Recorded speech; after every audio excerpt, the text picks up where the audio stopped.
દાસત્વપણાનો અર્થ દબાઈને ફરવું એવું નથી, ડૂબીને ફરવું. આપણે અર્થ ઊંધો કરીએ છીએ. આપણે એવું સમજીએ છીએ કે દાસત્વપણું એટલે દબાઈને ફરવાનું. અમારે કોઈનાથી દબાઈને ફરવાનું નહીં, ડૂબીને ફરવાનું. દબાઈને ફરવું એ આપણી રોંગ બિલીફ છે, ખોટી માન્યતા છે, ખોટી વ્યાખ્યા છે, મિસઅન્ડરસ્ટેન્ડિંગ છે. એ જગતનો શબ્દ છે દબાઈને ફરવું. એ સત્સંગનો શબ્દ છે ડૂબીને ફરવું. જેને સંતોમાં, હરિભક્તોમાં, ઘરના સભ્યોમાં ડૂબીને ફરતા આવડશે, ડૂબતા આવડશે, એને જ મોટા પુરુષમાં ડૂબતા આવડશે, એને જ પ્રભુના સ્વરૂપમાં ડૂબતા આવડશે. જેને 5ની રસોઈ બનાવતા આવડશે એને કાલે 10ની આવડશે અને એને 50ની આવડશે. ઘર વ્યવહારમાં, રોજબરોજના જીવનમાં આપણે ડૂબીને ફરતા શીખીએ, એકબીજામાં ડૂબીને ફરતા શીખીએ, દબાઈને નથી ફરવાનું. આ શબ્દ જગતના જીવો બોલે કે આપણે દબાઈને ફરવાનું, ડૂબીને ફરવાનું. ડૂબવો એ કારણ સત્સંગનો પ્રભાવી શબ્દ છે. કારણ સત્સંગીને આ ટેવ પાડવી જ પડે ડૂબવાની, કારણ કે આપણે અંતે અનાદિમુક્ત તરીકે મૂર્તિમાં ડૂબીને રહેવાનું છે.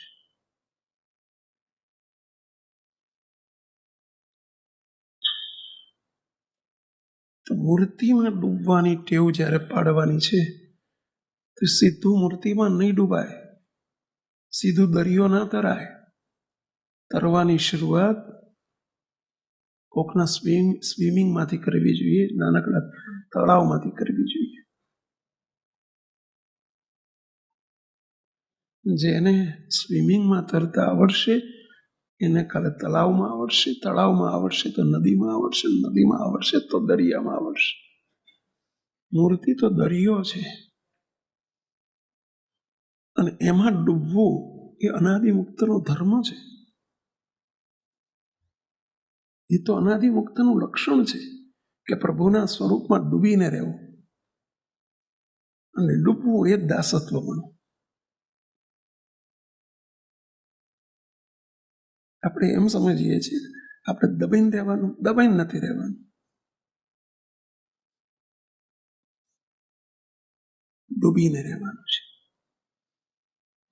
સંતો હરિભક્તોના મહિમા આકારે રહેવું તો એ ડૂબી ગયા કહેવાય. તો ઓટોમેટિક એના મહિમાનો વિચાર કર્યા કરશો ને તો એમાં ડૂબાશે છે.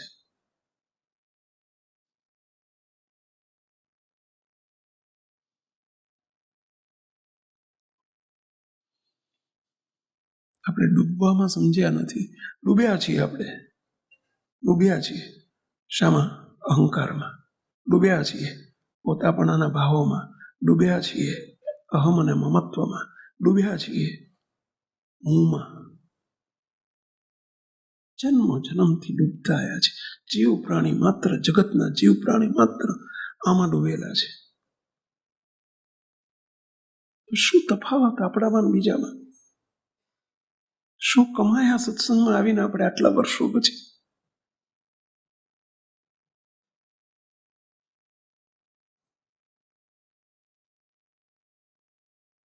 ડૂબ્યા છીએ, પંચ વિષયમાં ડૂબ્યા છીએ.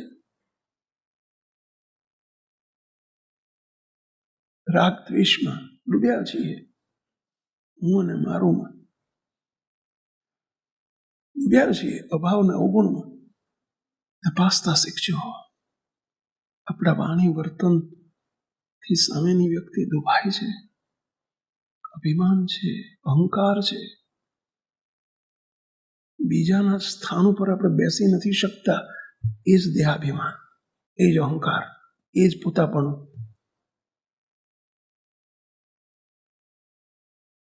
કે બીજાનો વિચાર જ નથી આવતો આપણને કોઈ દિવસ. આપણે આપણા કુંડાળામાં ડૂબેલા છીએ. એટલે નથી આપણને સામેની વ્યક્તિ કોઈનો વિચાર આવતો. આપણને જો ઘરના સભ્યોનો વિચાર નથી આવતો, કોઈનો નથી આવતો, તો મહારાજને મોટાનો પુરુષનો તો ક્યાંથી આવશે? સવાલ જ નથી.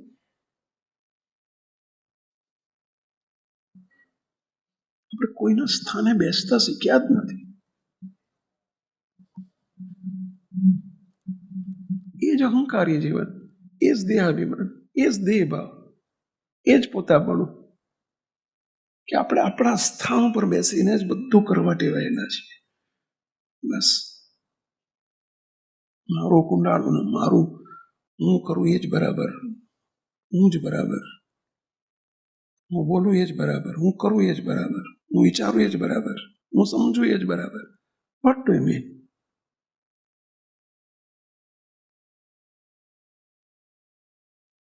આપણી હું શબ્દ મૂકવાની કોઈ તૈયારી જ નહીં. કારણ સત્સંગમાં રહેવાનો અધિકાર ક્યાં છે આપણી પાસે? લાંબો સમય ન ટકાય, કઈ મિનિટ ફેંકાઈ જવાય ખબર ના પડે.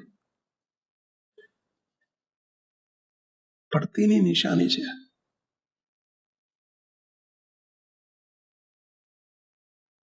મહારાજ કૃપા કરી નિભાવે છે. બહુ હુંકાર વધી જાય ને, જેમ એસિડિટી નોર્મલ એસિડિટી હોય ને ત્યાં સુધી દૂધ કામ કરે, ઠંડુ દૂધ કામ કરે, આઈસ્ક્રીમ કામ કરે, ડાઇઝિન ગોળી આવે છે કામ કરે, સેવક પેપ્સી લે છે એ કામ કરે, સિરપ કામ કરે. પણ જ્યારે પરાકાષ્ઠાની, જ્યારે એક્સ્ટ્રીમ એસિડિટી વધી જાય ને, તો એ બધું જ રિએક્ટ થાય. બોલો, બધું રિએક્ટ થાય, બધું ફેંકી દે. દૂધની ઉલટી થઈ જાય, દૂધ લો તો ઉલટી થઈ જાય, વોમિટ થઈ જાય, ગોળી વોમિટમાં નીકળી જાય. કારણ કે એક્સ્ટ્રીમ પોઝિશન ઉપર આવી ગઈ.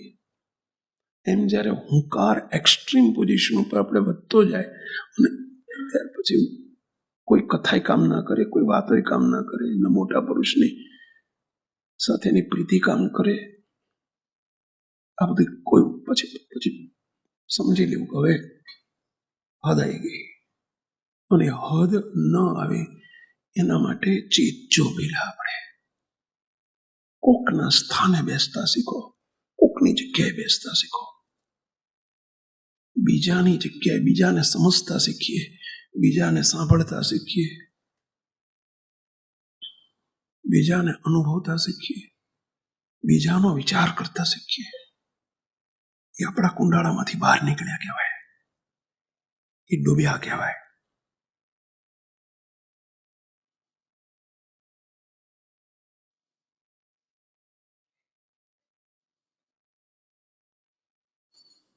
સત્સંગમાં આવીને આપણે આ સમજવાનું છે.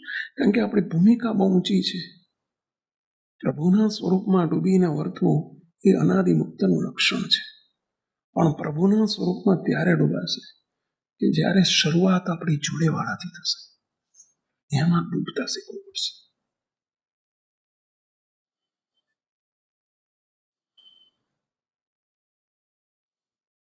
કે સીધો ડાયરેક્ટ ભગવાનમાં ના ડૂબાય.